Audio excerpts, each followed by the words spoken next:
ഇസ്രായേലിന് സൗദിയുടെ മുന്നറിയിപ്പ്. ഫലസ്തീൻ രാഷ്ട്രം രൂപീകരിക്കാതെ ഇസ്രായേലുമായി ബന്ധമുണ്ടാകില്ലെന്നാണ് സൗദിയുടെ നിലപാട്. നയതന്ത്ര ചാനൽ വഴി നിലപാട് വൈറ്റ് ഹൗസിനെ സൗദി അറിയിച്ചു. സൗദി കിരീടാവകാശിയുടെ സന്ദർശനത്തിന് മുന്നോടിയായാണ് നിലപാട് വ്യക്തമാക്കി സൗദി രംഗത്ത് വന്നത്. കൂടുതൽ പ്രതികരണങ്ങൾ ഒഴിവാക്കാനാണ് നിലപാട് വ്യക്തമാക്കിയതെന്നും സൗദി ഉദ്യോഗസ്ഥർ പറഞ്ഞു.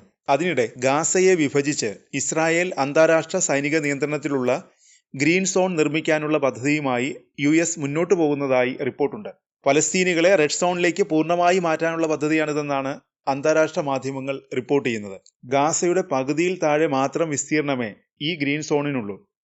സ്വതന്ത്ര പലസ്തീൻ രാഷ്ട്രത്തെ എന്തു വില കൊടുത്തും ചെറുക്കുമെന്ന പ്രസ്താവനയുമായി അതിനിടെ ഇസ്രായേൽ പ്രധാനമന്ത്രി ബെഞ്ചമിൻ നെതന്യാഹു രംഗത്ത് വന്നു. ഗാസയിൽ ഇസ്രായേൽ ആക്രമണം തുടരുകയാണ്. കഴിഞ്ഞ ദിവസം ഖാൻ യൂനിസിൽ നടത്തിയ ആക്രമണത്തിൽ 4 പേരാണ് കൊല്ലപ്പെട്ടത്. വെസ്റ്റ് ബാങ്കിൽ ഒരു കുഞ്ഞിനെയും സേന വെടിവെച്ചു കൊന്നു.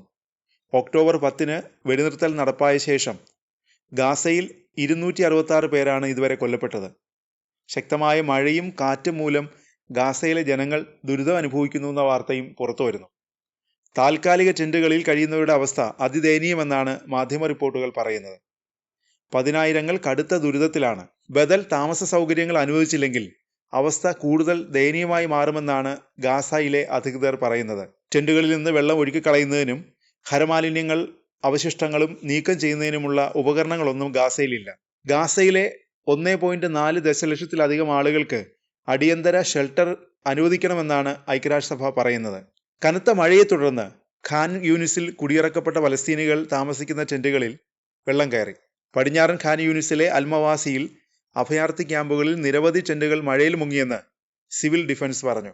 വെള്ളിയാഴ്ച പുലർച്ചെ മുതൽ ഗാസയിൽ ശീതക്കാറ്റും കനത്ത മഴയും അനുഭവപ്പെടുന്നുണ്ട്.